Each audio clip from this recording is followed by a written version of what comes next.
Wise मैं हूं आरिफा नूर। Programme में आज सबसे पहले हम बात करेंगे इलेक्शंस के हवाले से। इलेक्शंस के हवाले से अब माहौल तो अब आहिस्ता आहिस्ता बन रहा है। पाकिस्तान पीपल्स पार्टी जो है वो बहुत मुतहरिक नजर आ रही है। उनकी तो हम कह सकते हैं कि इलेक्शन कैंपेन एक तरह से जारी है। पाकिस्तान तहरीक इंसाफ की शिकायत और इल्जामात भी मौजूद हैं, जिस तरह वो तवातर से लगाए चले जा रहे हैं कि ना उनको कैंपेन करने दी जा रही है, ना उनको आसानी से जो पेपर्स भी जमा नहीं उनके हो रहे। अब वो इल्ज़ाम ये लगा रहे हैं कि पहले अगर उनके कैंडिडेट्स को ये मौका नहीं दिया जा रहा था कि वो अपने कागजात जमा करवाएं, तो अब जो नॉमिनेशन पेपर्स के साथ जो कैंडिडेट को कंस्टिट्यूंसी से लोगों ने नॉमिनेट करना होता है उनको भी उठाया जा रहा है। उनकी शिकायत जो है वो बढ़ती चली जा रही है और बहुत कन्विंसिंगली वो अपना केस सामने रख रहे हैं।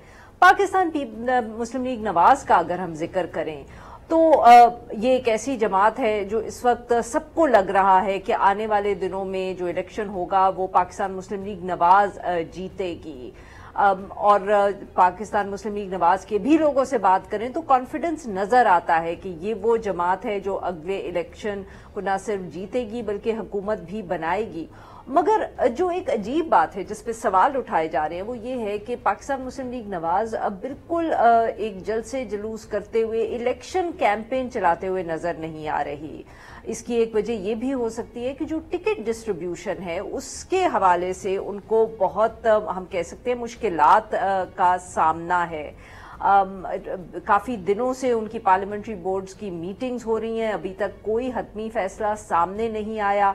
दो तीन किस्म के मसाइल हैं। एक तरफ तो जो पाकिस्तान तहरीक इंसाफ के डिसिडेंट लोग जिन्होंने पार्टी ज्वाइन की उनके टिकट्स का मसला है। दूसरा पार्टी में कुछ लोग हैं जिनके आपस में इख्तलाफात या हम कह सकते हैं इस तरह के इख्तलाफात हैं कि हलकों के हवाले से नजर आ रहे हैं, चाहे वो दानियाल अजीज साहब हो, एहसन इकबाल साहब डोडरा में हो, या जैसे रुहेल असगर शेख साहब और अयाज सादिक साहब के लिए मसला फंसा हुआ है क्योंकि जो नई हल्का बंदियां हुई हैं उसमें उनकी कंस्टिट्यूंसीज जो है वो पुरानी उस शेप में मौजूद नहीं है।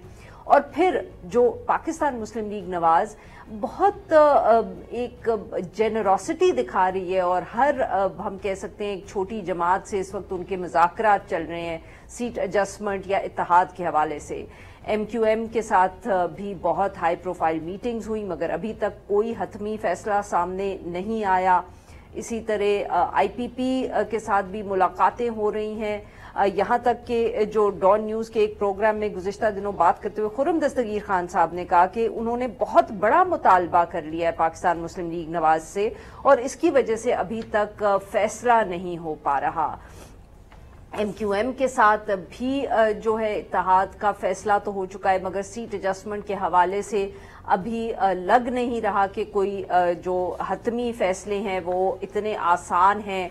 और इन सारे जो इश्यूज हैं इन पे बहुत जिक्र हो रहा है और साथ में ये जो इख्तलाफात पार्टी में मौजूद हैं इसकी वजह से अब शिकायत भी सामने आ रही हैं। मीडिया रिपोर्ट्स हमजा शहबाज शरीफ साहब के सामने से भी हवाले से भी सामने आई कि उन्होंने शिकायत की है कि पार्टी के जो पुराने वर्कर्स हैं जिन्होंने सफर किया उनको इग्नोर करा जा रहा है। और बहुत अहम जुबैर साहब, मोहम्मद जुबैर साहब जो बहुत करीब थे पार्टी लीडरशिप के, उन्होंने भी इसहाक डार साहब के हवाले से एक बहुत क्रिटिकल इंटरव्यू दिया। इन सब मामलात पे गुफ्तगू करने के लिए आज हमारे साथ मौजूद है जहीर खान साहब, साबिक वफाकी वजीर और रहनुमा Pakistan Muslim League Nawaz. Welcome to the show Khurram साहब। जी खुर्रम साहब, सबसे पहले तो सर ये बताइएगा कि इख्तलाफात जमात में नजर आ रहे थे। पहले दानियाल अजीज साहब ने बहुत हम कह सकते हैं खतरनाक किस्म के इंटरव्यूज दिए। उन्होंने न सिर्फ इसहाक डार साहब पे तनकीद की, एहसन इकबाल साहब पे तनकीद की, मरियम औरंगजेब साहिबा पे तनकीद की। अब जुबैर साहब का भी इंटरव्यू आया और उन्होंने इसहाक डार साहब पे बहुत संजीदा इल्जामात लगाए हैं। सर वो कह रहे हैं कि PIA की, डिस्कोज की, स्टील मिल्स की जो प्राइवेटाइजेशन थी वो हो जाती अगर इसहाक डार साहब उसको रोकते नहीं। सर क्या चक्कर है?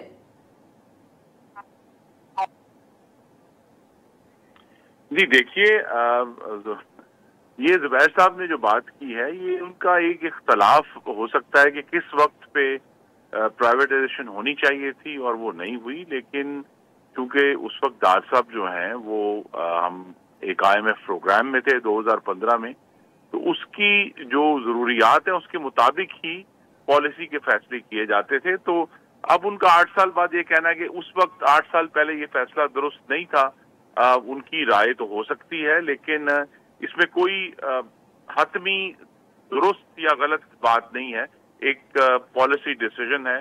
دوسرا جو پارٹی کے اندر کے اختلافات ہیں، دیکھیں ٹکٹوں کا معاملہ ہمیشہ اختلافات کو جنم دیتا ہے، جہاں اب جبکہ خاص طور پہ 2018 کے مقابلے میں بہت سارے حلقوں میں 2023 میں نئی حلقہ بندیاں ہوئی ہیں، جس میں جو حد بندیاں تھیں وہ اب کافی گڈ مڈ ہوئی ہیں آپس میں، اور وہاں پھر ایشوز کریٹ ہوئے.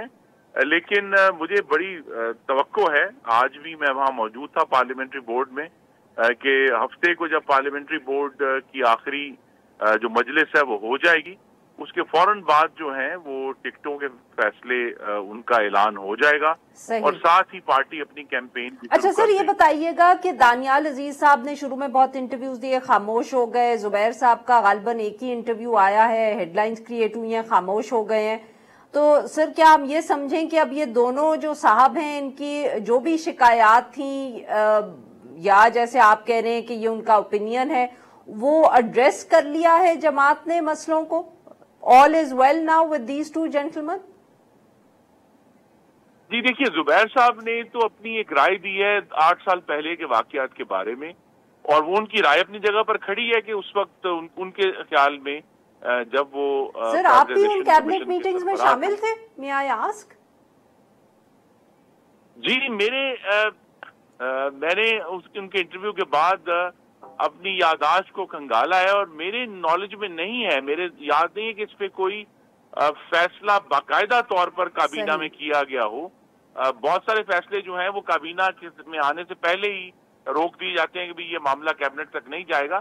لیکن آئی ڈونٹ ریکال کہ کیبنٹ کے سامنے یہ فیصلہ باقاعدہ طور پہ کابینہ نے کہا ہو کہ ہم نے پرائیویٹائزیشن نہیں کرنی، بلکہ ان دنوں تو کافی حد تک پریشر آج کی طرح بھی تھا کہ مختلف جو ادارے ہیں جو پاکستان کے لیے ایک ریونیو یا گورنمنٹ کی بجٹ سپورٹ جنریٹ کر سکتے ہیں، ان کو پرائیویٹائز کیا جائے. لیکن یہ جو پرٹیکولر واقعہ یہ میری میموری میں نہیں. صحیح. اچھا سر، یہ بتائیے گا کہ آبویسلی جیسے آپ نے کہا ٹکٹس کے پر اختلافات تو ہوتے ہیں، اور خاص طور پہ ایک ایسی جماعت میں جو ایک بہت اسٹرانگ پوزیشن میں ہو جب الیکشن سامنے آ رہے ہوں. پر سر یہ بتائیں کہ اتنی آپ کی اچھی پوزیشن بھی ہے، سب کو لگتا ہے کہ آپ الیکشن بھی جیتیں گے، تو سر پھر IPP جیسی جماعت سے کیوں آپ لوگ سیٹ ایڈجسٹمنٹ کی بات کر رہے ہیں؟ It sort of doesn't make sense.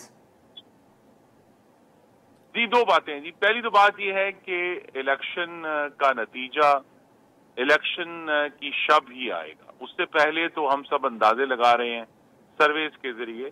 تو یہ فیصلہ پاکستان کے عوام نے 8 فروری کو کرنا ہے کہ وہ کس کو کامیابی سے نوازیں گے اور کس کو وہ اکثریت دیں گے. دوسرا ایشو یہ ہے کہ ہم ایک جو 2000 آپ کہہ سکتی ہیں کہ 2014 سے 22 تک کا ایک نفرت کی سیاست کا دور تھا، جس میں ایک جماعت نے کہا کہ جی ساری جو نیکی ہے وہ ان کے اندر ہے، ان کے علاوہ باقی سب لوگ جو ہیں وہ چور ہیں، وہ غدار ہیں، وہ کافر ہیں، وہ ڈاکو ہیں. پھر انہوں نے اداروں کو جانور بھی کہا، میر جعفر میر صادق کہا. ہم اس فیز سے نکل رہے ہیں جہاں ایک جماعت نے ہی کہا یہ سب کچھ ہمارے پاس ہے اور باقی سب غلط ہے. تو ایک تو کوشش یہ ہے کہ جہاں تک ممکن ہے تمام جماعتوں کو ساتھ لے کر چلا جائے، اور اس کے ساتھ تو پھر جڑا ہوا دوسرا مقصد ہے کہ اس چیز کی تیاری کی جائے کہ 2024 کے انتخابات کے بعد جو حکومت بنے وہ سیاسی طور پر مستحکم ہو، تاکہ پھر ہم وہ معاشی استحکام حاصل کر پائیں جس کی ہم معاف کریے گا آپ کی بات یہاں کاٹ رہی ہوں، بٹ ایک طرف آپ کہہ رہے ہیں کہ آبویسلی آپ پاکستان تحریک انصاف کا ذکر کر رہے ہیں، تو ان سے تو آپ بات کر نہیں رہے، آپ IPP سے بات کر رہے ہیں. چلے وہ بھی ہم مان لیں کہ آپ چاہتے ہیں نفرت کی سیاست ختم ہو تو آپ نئی جماعت سے بات کریں، بٹ سر جو آپ کی پرانی اتحادی جو 16 مہینے جس کے ساتھ آپ نے حکومت کی، ان سے تو آپ کو نہیں کر رہے. اور دوسرا وہ بلاول بھٹو زرداری صاحب تو آپ کے اوپر اتنی تنقید کر رہے ہیں جتنی پاکستان تحریک انصاف کہہ رہی ہے. लाडला तो आपको ये दोनों जमातें बुला रही हैं, तो नफरत की सियासत खत्म करने के लिए आप आईपीपी से बात कर रहे हैं but not with the Pakistan Peoples Party, उनके साथ नहीं आपने बैठना आफ्टर द इलेक्शंस? जी हम तो तैयार हैं, लेकिन गालिबन पीपल्स पार्टी के चेयरपर्सन ने ये फैसला किया है कि उनको इंतखाबात में मुस्लिम लीग नून पर तनकीद करने से ज्यादा वोट मिलेंगे। हमारा उससे इख्तलाफ जरूर है और इसीलिए हमारी पार्टी की क़यादत का बराह रास्त फैसला है कि जो चेयरपर्सन पाकिस्तान पीपल्स पार्टी है उनकी तनकीद का जवाब हम नहीं दे रहे, वरना आपको मालूम है कि शहर कराची में और सिंध में जो 15 साल मुसलसल पाकिस्तान पीपल्स पार्टी की हुकूमत रही है, तो कहने को तो बहुत पाते हैं। मैं सिर्फ एक बात कहूंगा, तो आपके इत्तेहादी रहे 16 महीने आप लोग, उसके बाद अब आप आईपीपी से बात कर रहे हैं नफरत की सियासत खत्म करने के लिए, मुल्क को इस्तेहकाम पहुंचाने के लिए, मगर जो दो बड़ी जमातें हैं उनसे तो आप बात नहीं कर रहे।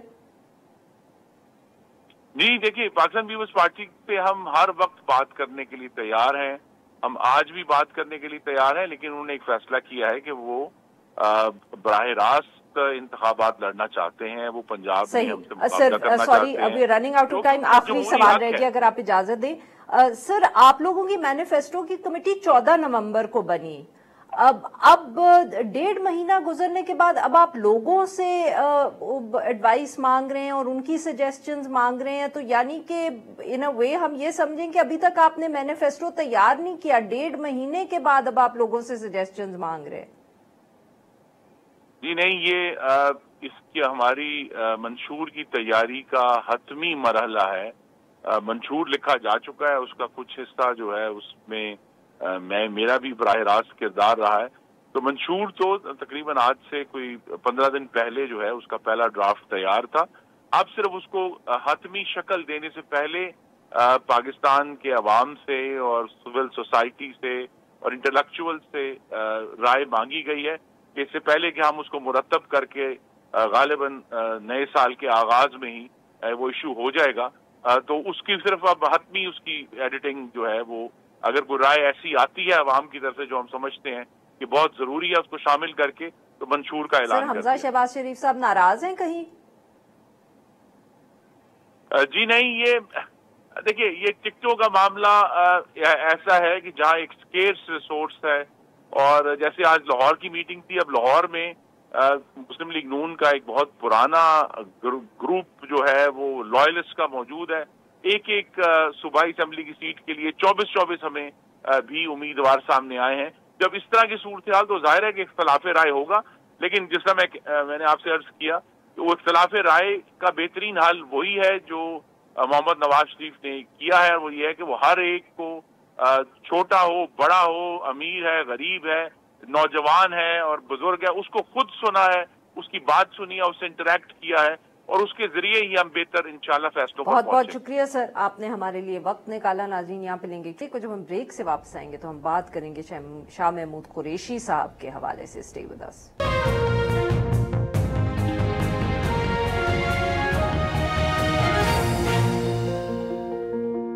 प्रोग्राम के हिस्से में हम जिक्र करेंगे शाह महमूद कुरैशी साहब का, पाकिस्तान तहरीक इंसाफ के सीनियर रहनुमा। उनको भी बेल के बाद एक दफे फिर गिरफ्तार कर लिया गया। में पेश हुए तो उन्होंने वहां शिकायत की कि उनके साथ जो सलूक किया गया पुलिस ने वो बहुत बुरा था, तशद्दुद किया गया। उन्होंने कहा मुझे मुक्का मारा गया, लात मारी गई, और उन्होंने ये भी कहा कि सारी रात मुझे तकलीफ दी गई। और उन्होंने बताया जज साहब को कि उनका 9 मई के वाकयात से कोई ताल्लुक नहीं था। इस सारे मामले पे गुफ्तगू करने के लिए आज हमारे साथ मौजूद हैं मेहरबानो कुरैशी साहिबा, ये रहनुमाए तहरीक इंसाफ की, और शाह महमूद कुरैशी साहब की बेटी भी हैं।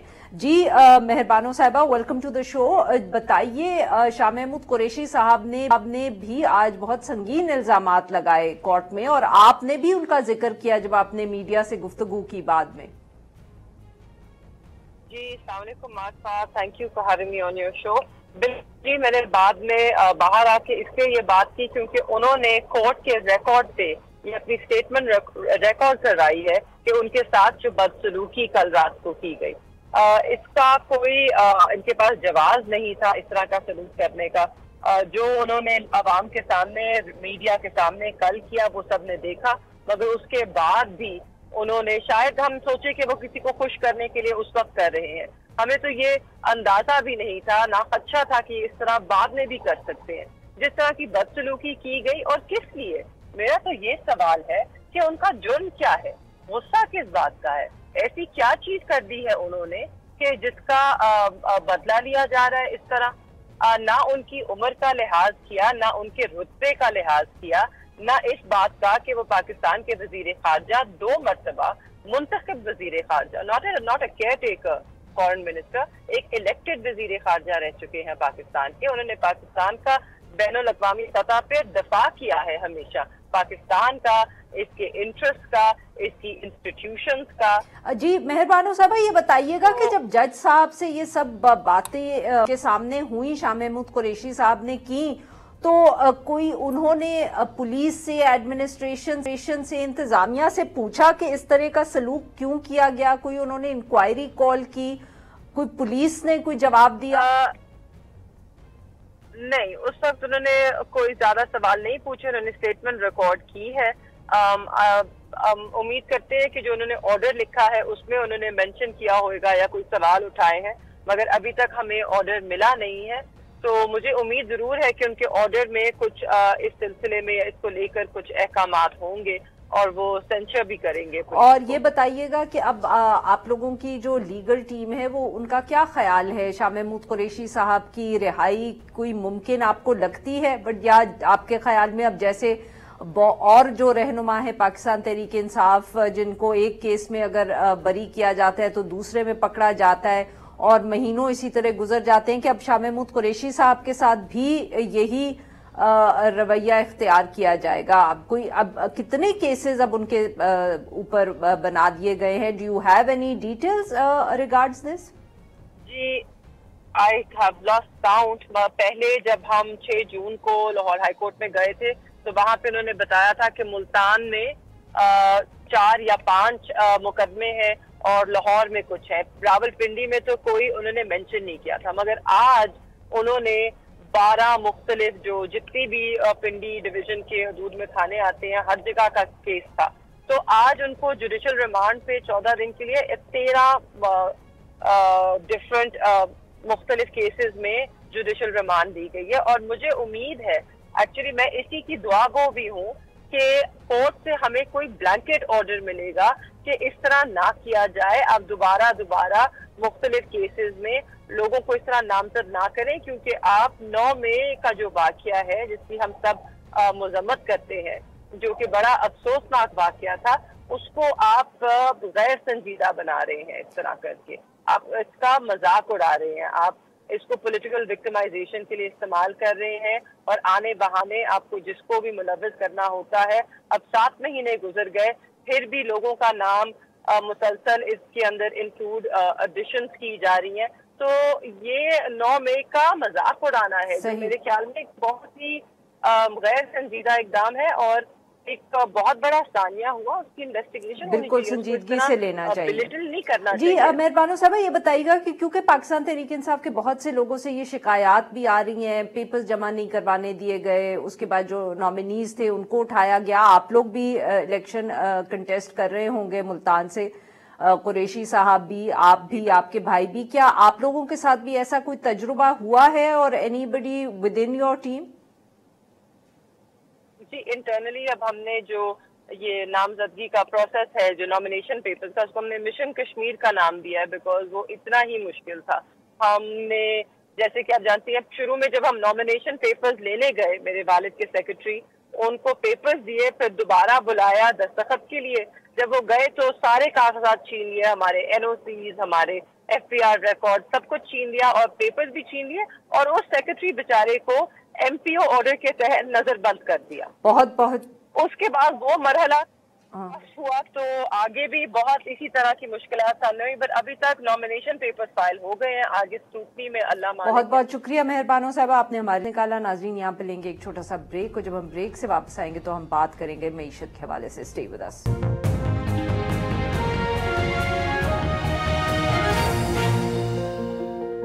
नाज़रीन, प्रोग्राम के इस हिस्से में हम जिक्र करेंगे मईशत के हवाले से।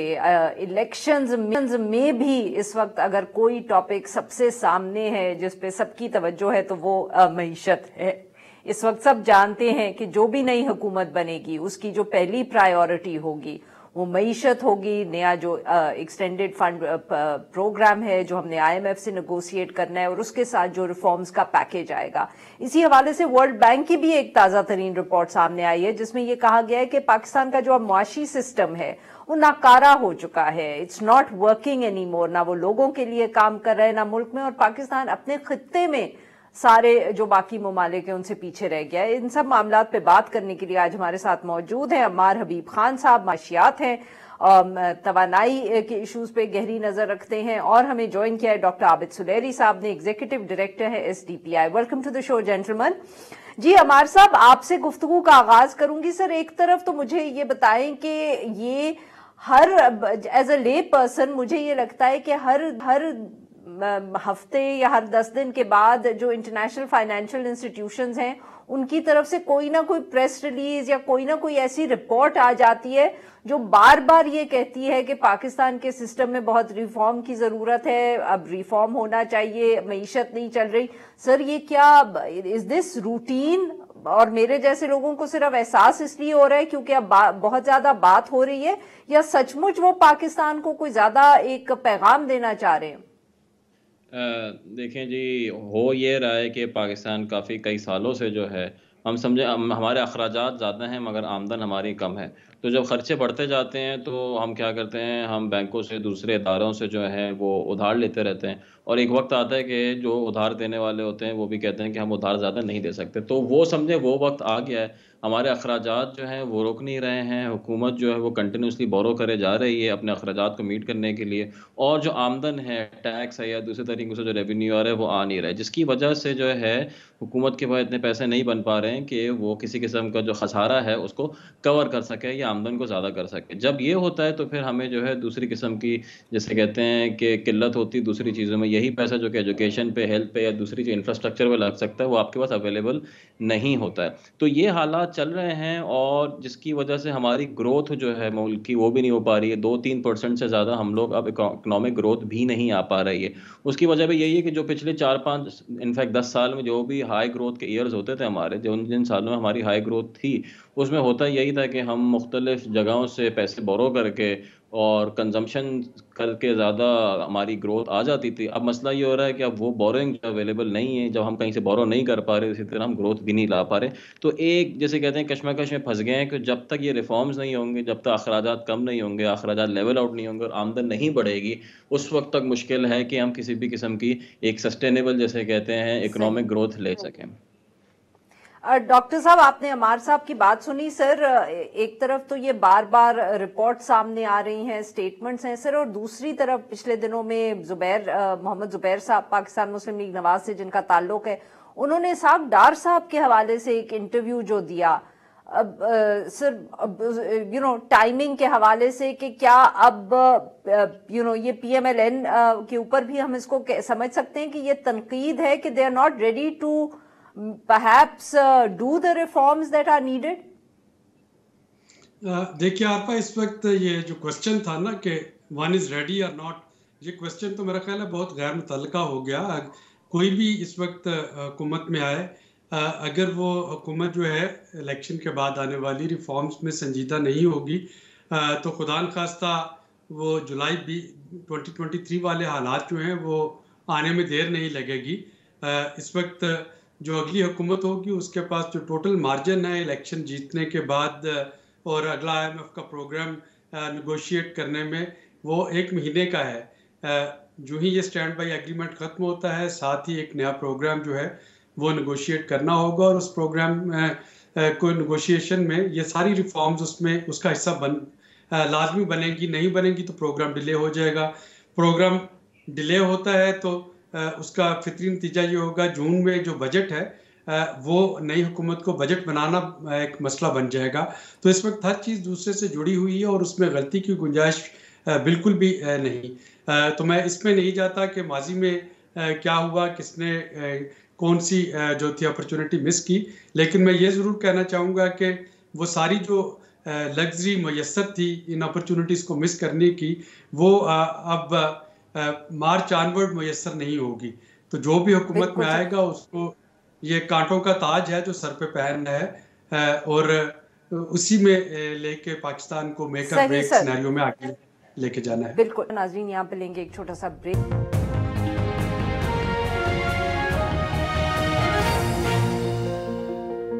ویلکم بیک ناظرین. پروگرام کے اس حصے میں ہم ذکر کریں گے معیشت کے حوالے سے. عمار صاحب، سر اس رپورٹ میں آبویسلی ایک دفعہ پھر انرجی سیکٹر کا بھی بہت ذکر آیا. یہ کیئر ٹیکر نگراں حکومت نے بھی بات کی تھی ڈسکوز کی پرائیویٹائزیشن کی، بٹ ابھی تک کوئی اس پہ خاص ہمیں پروگرس نظر نہیں آیا. سر کیا اور نئی حکومت کو دیکھنا پڑے گا as far as the energy sector is concerned؟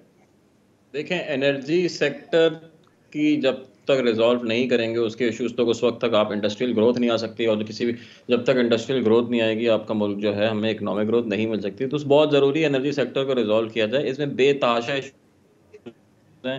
سب سے پہلے تو ڈسٹریبیوشن کمپنیز کا ایشو ہے کہ جو ہمارے لائن لاسز ہوتے ہیں، ڈسٹریبیوشن لاسز ہوتے ہیں، اس کو کس طرح کم کیا جائے. اسی طرح بجلی کی جو قیمت ہو گئی ہے وہ تقریباً ہمارے گھر پہ جو آتی ہے 64 کے یونٹ پہ، اس قیمت پہ نہ ریزیڈینشیل کنزمپشن بڑھے گی نہ انڈسٹریل کنزمپشن بڑھے گی. انفیکٹ بہت سارے انڈسٹریز ایسے ہیں جو کہ گریڈ سے آف گریڈ جا رہی ہیں، دوسرے چیزوں پہ جا رہی ہیں، کیپٹیو پاور کی طرف جا رہے ہیں، جس کی وجہ سے قیمت اور بجلی کی بڑھ جائے گی.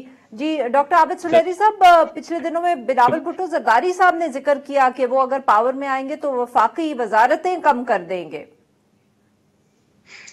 دیکھیے، یہ جس ہم ورلڈ بینک رپورٹ کا حوالہ دے رہے ہیں اس میں بھی اس کی طرف توجہ دلائی گئی ہے کہ یہ جو ڈپلیکیشن آف ایکسپینڈیچرز ہیں اور وفاق اور صوبے میں اس ڈیسینٹرلائزیشن کے باوجود بہت سی منسٹریز کا ہونا جو ہے، ورلڈ بینک نے اشارہ کیا ہے کہ وہ اخراجات کم ہونے چاہیے. اور بلاول بھٹو صاحب کی طرف سے یہ بات کہا جانا بڑی خوش آئند ہے. آئی وڈ سجیسٹ کہ جو باقی بڑی جماعتیں ہیں، سیاسی جماعتیں، ان کو بھی تقریباً اسی طرح کی جو بات چیت ہے نہ صرف شروع کر دینی چاہیے اپنی پارٹی کے اندر، بلکہ باہر بھی یہ میسج دینا شروع کر دینا چاہیے تاکہ یہاں سے ریسورسز بچائیں. اور سر ساتھ میں انہوں نے کہا کہ ہم تنخواہیں بھی بڑھا دیں گے جب انہوں نے اپنا مینیفیسٹو انویل کیا. دیکھیے، وہ تنخواہیں بڑھانا جو ہے، ہمیں پتہ ہے کہ پاکستان میں تنخواہیں منیمم ویجز بھی جب بڑھتی ہیں تو ان کا اطلاق جو ہے وہ پورے پاکستان پہ نہیں ہو رہا ہوتا. اسپیشلی پرائیویٹ سیکٹر جو ہے وہ اس طرح سے اس کا اطلاق نہیں کرتا ہے.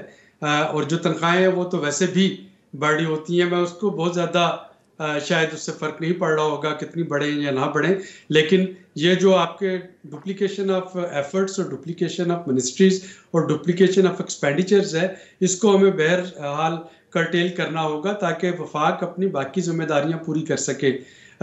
اب اگر آپ کے پاس وہی منسٹریز جو ہیں وہ سارے سبجیکٹس ہم نے صوبوں کو دے دیے اور اس کے بعد ملتے جلتے ناموں کے ساتھ یہاں بھی منسٹریز کو برقرار رکھا، تو وہ نہ تو اس سے جو بیوروکریٹک برڈن تھا یا بیوروکریٹک پروسیجرل ہرڈلز وہ کم ہوئی، نہ ہی اس سے جو فسکل جو برڈن تھا وہ کم ہوا. تو اگر ایک پارٹی کی طرف سے یہ کہا جا رہا ہے تو یہ بڑا خوش آئند ہے میرے نزدیک.